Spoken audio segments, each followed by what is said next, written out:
Kristie, welcome to the show. Donald, good to see you again. I bragged about BJ and I bragged about you, and I told BJ all about you before we joined this call. So we're really pumped to be able to dive into this conversation. And full disclosure out there, if you see some tension on this call, is because Kristie's team just beat BYU, and BJ may be upset about that. Yes, Kristie's a Jayhawk fan, and Good healthy basketball rivalry. As you guys know, I'm from BYU, and I don't know when we're gonna air this episode, but when we recorded it was a few days after BYU lost to Kansas because they cheated. But anyway, I'm just kidding. Gloves are off. Beware of the fog. Beware of the fog. The venue is real. Well, we're pumped for this. Kristie, we bragged about you a little bit. But tell us a little bit more about your role right now. What are some of the stuff that you are passionate about focusing on? Yeah, I'm still working in the B2B SaaS early stage founder world. So really helping companies go from $1 million to $5 million. So kind of moving from that founder-led selling into building out their first sales teams. So still heavily involved. I think even more important today than ever before is helping them with formalizing all of their processes, because if you bring AI into gut processes or processes that aren't formalized, it's just going to add more chaos. So AI is not going to help improve broken or half-baked processes. So spending a lot of time making sure that we have very distinct step-by-step instructions about the processes that across all of the sales, everything from prospecting to closing the deal to transitioning and handing that off to customer success, let's say. But I think that's more important than ever before. Really, I've been doing this for such a long time in order to be able to bring in that first seller so that the founder can go back to their day job, as I say. But I think now, the playbooks have changed so dramatically. I'm offering prompts. Donald, you and I, before we jumped on here to record, we're talking about vibe coding. I'm working in Claude Cowork. I've always created a discovery call template, but I've just created a discovery call audit AI tool. So you can put your notes in there and it'll tell you what you know and what you don't know and what you missed and give you a list of questions for the next call. So, like you said, it's such a very exciting time to be in sales and just, in business, but in sales particularly, with all the things that, you and I are whipping up on the weekends, if you will. It's another world out there, man. And the vibe coding stuff, it's real. I feel like it's like 95 with the internet, where it's enough people have it now that you're starting, right. But we don't know what it could become. So BJ is going to be the next Bezos of the AI world, probably. Nice. I like it. In I knew you win. In 95, when everyone started getting AOL. I know. Kristie, BJ, he's steep right now in the world of teaching the next generation of AI, of students, especially utilizing AI, those sales students. One of the things that we see that many colleges, in a way that I did as an adjunct, was we just trained them to be prepared to be the phone callers, the dialers, the hunters, the email, outreach person. But you have a contrarian view to that right now, because we're in 1995 and the world is changing, so to speak. Talk to us about where you see the evolution of the BDR role, and give us what you feel is that looks like. And we have a lot of questions in between here. Sure. I would say I've always been concerned about the kids out of college coming out with, again, there's only, I think, BJ, you can fill me in, but around 100 universities that even have a sales, major or degree that you can get in sales. But I've always been concerned in talking to other professors over the time that we were only teaching kids the hunter role, as opposed to also the farmer role, right? So it was always like, what's the entry-level role for somebody who wants to get into customer success or implementation and onboarding or sales engineer? So I've always had that concern that we were kind of pigeonholing people, that, if you wanted to get into sales, you had to go through the hunter world. I would say, if you kind of like to answer your question, Donald, going all the way back to sort of where do I think the sales role is headed? I think the sales role is headed into a more technologically driven role. So, I've been saying for a while, hey, sales engineers, like this may be your Super Bowl, right? And hey, regular B2B SaaS sellers who are used to just bringing in their sales engineer and don't really understand how integrations work or how the system works behind the scenes, you may be left behind. And so I think from the standpoint of the buyer, everything's changing about the seller because everything's changing about the buyer. And as the buyer continues to educate themselves without us, so I've been, again, openly saying, marketing is going to own the first two stages of the sales cycle: qualification, discovery, and maybe even demo. As the buyer demands that companies provide that type of information on their website, so that they can, get it down to the final, the final three, if you will. So I think the most important thing for those who are looking to get into a sales profession, whether you're coming out of college or out of high school, or you've been doing something else and now's the time, like you are going to have to start playing around with some of these tools, chat GPT, I was playing with chat GPT for the longest time, now I'm playing with Claude. Then I started playing with Claude Cowork. I'm taking a course, go to market in AI. I'm spending 90 minutes in class every week and 60 minutes in a cohort after that. And like you said, I was spending so much time the last 6 months that I had to stop reading, right? I was like, I have to stop at some point. I've decided like who I think my mentors are going to be and, in the courses that I want to take. But, there's so much out there, but I've been telling people, I'm like, just stop reading and start failing. Yeah. Right. So decide, play with Manus, play with GPT, play with Claude, go do something. And you've been my guess is, Donald, even though we just looked at your successful iteration of your vibe coding, my guess is you probably failed. I tried to build my own applicant tracking system, initially failed, thought it was the coolest thing ever, was so proud, couldn't wait to get for my assistant to show to my assistant. And we put our first resume in it and it broke. Right. So go fail, because I think the faster you do that, the faster you'll understand, how to improve things. But it's a whole different world. And BJ, I'm curious about how you guys have pivoted the curriculum as a result of this. But to me, as I've been talking to people, I'm like, stop just reading about it. And in this class I'm at, everybody, the instructors all have 4 or 5 different things. And I said last week, this was class number 2, I said, I'm no longer going to buy anything, right? Because everybody's going to have FOMO, right? So, Claude Cowork, does what GPT can't. But it's just, if I just be patient, in X number of weeks, it will do what everybody else is doing. We'll get there. Yeah. It'll get there, right? So I don't need to have 5 tools in order to, do what I'm doing. I do think, again, Donald, you and I go way back. So the tech stacks have always been a ridiculous number of tools. And now I feel like AI is getting to the place where we were when you had to have a tool for every single thing before certain tools became more and offered you a twofer. So, but BJ, I'm curious about how you guys are pivoting the curriculum as a result of what we're seeing. Yeah, let me ask first just a follow-up question, Kristie, to talking about the evolution of kind of the SDR or the BDR role. So do you believe that it's more of a push from buyers to just know more information up front, so that we don't need those initial hunters out there, that the information that they would normally give, those initial discussions, the buyer should just be able to find online? So am I understanding that right? You're saying this is more of a buyer-driven change? Yeah, I really do think it is a buyer-driven change. They're, they can get more information. They can compare, one company to another in a way that they weren't able to do that before. And that's why I'm saying to companies, you need to change the way you present information. As an example, the first thing I told my clients, I attended 6 conferences over the summer in the fall season, software conferences, startup weeks, all kinds of things. But I came back and said to my clients, stop gating things, right? It's going to irritate the buyer. Ungate everything. And as to set the example, I called my web designer and said, ungate everything. We're no longer going to gate things, right? We need to be the educator. They want to be educated, and if we don't provide the education on our website, they're going to go find it somewhere else.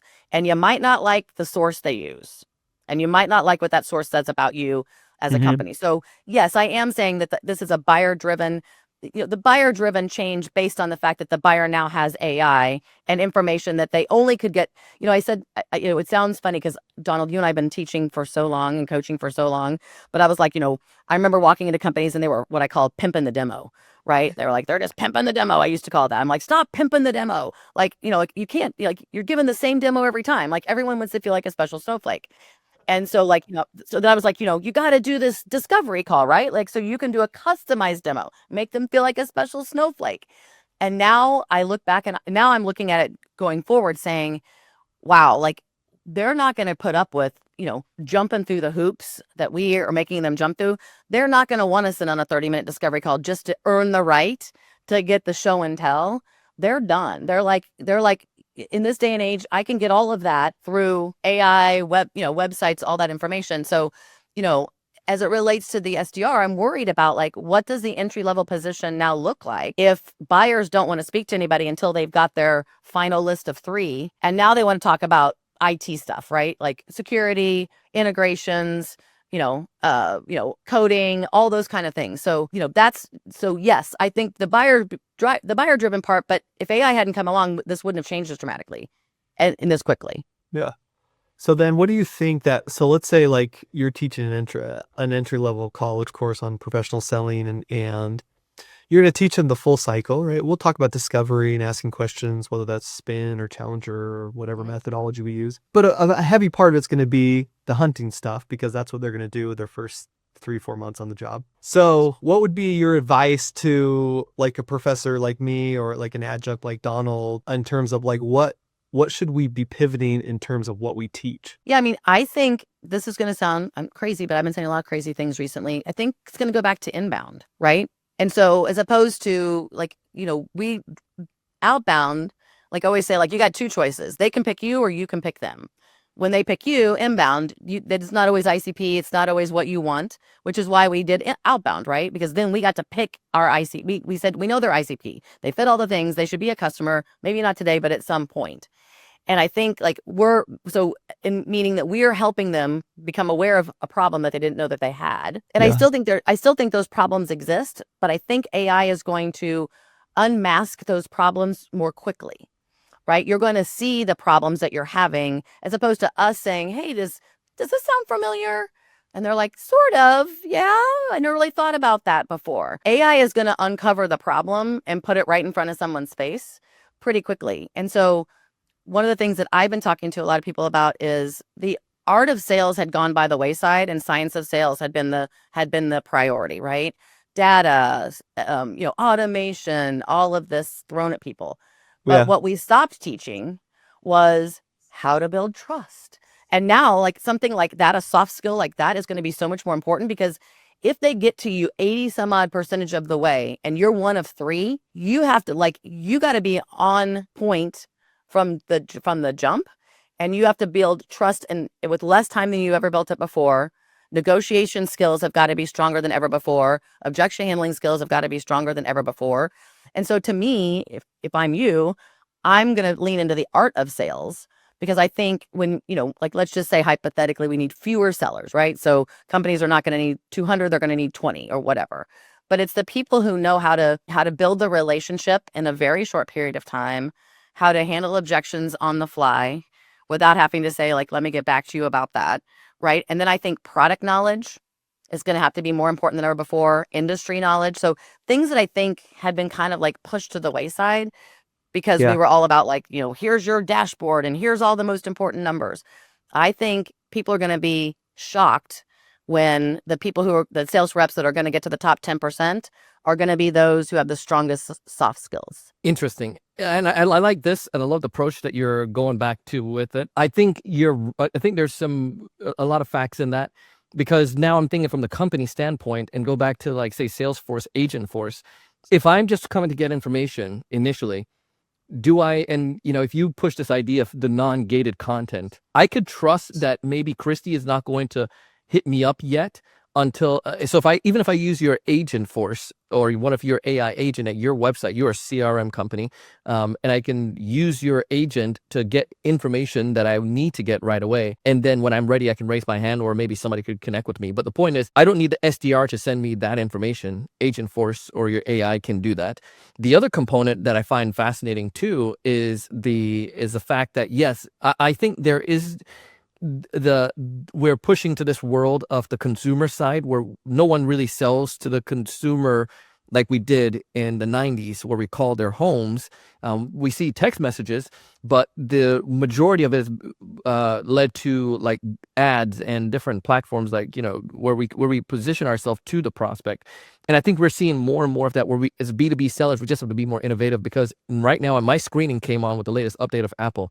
Like I have not answered a call in weeks. So like that I don't want to talk to. And then with the email side, Google and Microsoft buffer so much of it for me that I don't necessarily. So I'm pushing these people. What I'm trying to get at is the way that I find that when I first spoke to you about this, I see the evolution, like you're saying, that SDR is no longer just phone calls and emails. It's a lot of LinkedIn, and it's a lot of taking on maybe some of the middle step of that sales process. that can maybe handle early disco in preparation for maybe a handoff, or maybe do more in the sales process. So it's the role is more of like a junior AE rather than like just a grunt SDR. So that's where I see that coming in this evolution of the role. If we're going to teach for that, we need to make sure we're teaching them creatively and creative outreach. And I think you guys do some of that right now, BJ, in that sense. Yeah. Kristie, I love to know kind of your response to what Don was saying. What do you agree with? What do you kind of see maybe changing? Yeah, I mean, we're going to be more intent signal driven, right? And so as they're coming to our website, as they're playing around with our ungated content and, maybe showing up to a webinar, we're going to, again, going back to this art of sales, like we're going to have to know when to engage. Yeah. Like, so you have to read the signals, whether that's in your CRM system or however you're doing it, but you're going to have to read those signals, and then you're going to have to know when to engage, and you're going to have to know how to engage, right? You're going to be making, so I'm thinking like things like strategic thinking skills, critical thinking skills, right? You can't check your brain at the door. And I think a lot of what the SDR role has been is that, right? Here's the formula, here's the framework, here's the script. This worked for Joel, so this should work for you, right? Go get him, Tiger. And I'm like, if you aren't, it's going to get more complicated. You're going to have to see, like, the marketing's going to send you over the lead, right? They're going to be like, they're ready. They're at a lead score of 70.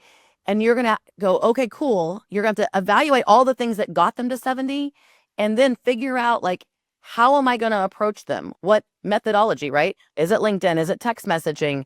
And what are you going to say? Like, again, like Donald, you and I, again, I always go back to how long we've been doing this and how things have changed. Originally be like, hey, I'm just following up on the white paper you downloaded, right? And they didn't they didn't ask to be followed up with, right?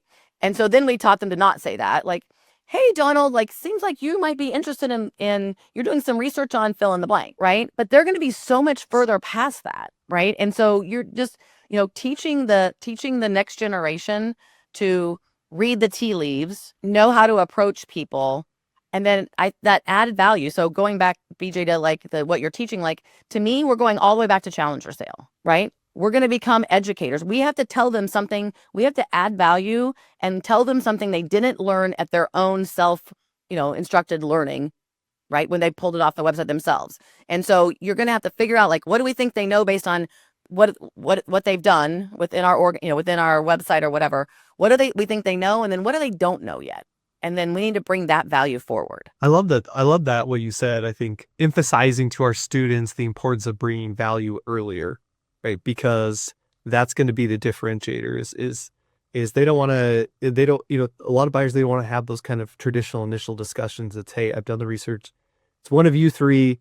I need you to tell me some of these things I couldn't find on your website. Like, being able to have those discussions early, I think is important. A couple other things you said, critical thinking skills, problem solving skills, maybe things they focus on more as an account executive later down the road, I think is really important. So let me just ask this too. So, because I assume that you've been kind of training salespeople on some of these things, like what would be some activities or like that a professor could put into their classroom to try and teach some of kind of these early BDRs or SDRs, some of the things you're talking about? I think it's use cases, right? It's, hey, this individual did this. This is their title. This is the company. This is, but, based on what we saw, like they went to a webinar or they downloaded this ebook or they, how many minutes did they spend on our website, pages that they visited, and then how are you going to outreach, right? Because we can't go like, we taught the world that you have to talk to an SDR in order to get to the AE.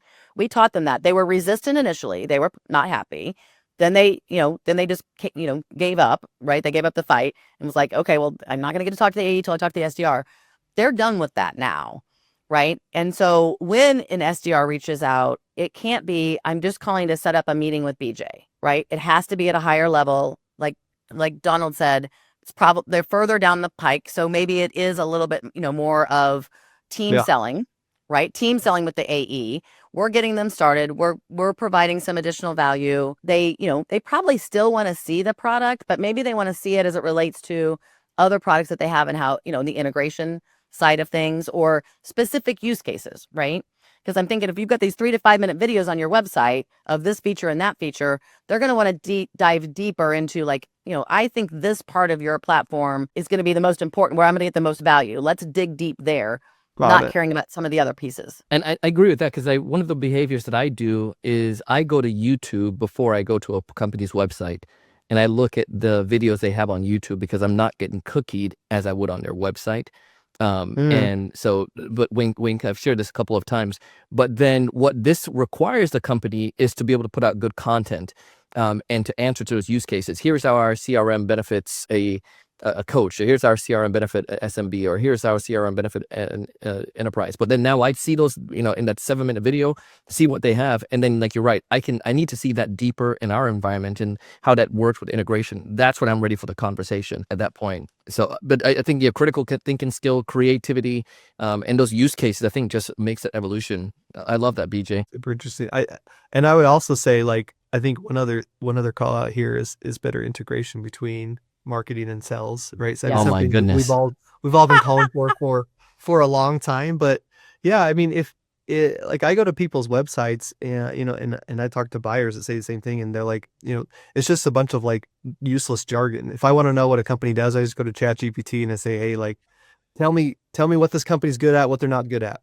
and it'll tell me, right? And then I decide. And so being able to work directly with marketing and say, hey, this is what our buyers are looking for. These are our use cases. Here's what's differentiated. Like, this is the type of content we need. I think is awesome. Yeah. Really good. This gives me another great idea for something totally off. So this is great to talk about it. But BJ, something you just pointed out there, though, is how is chat going to know if the company is great or not? Goes back to full circle to what Kristie talked about at the beginning, the content the company is producing or sharing.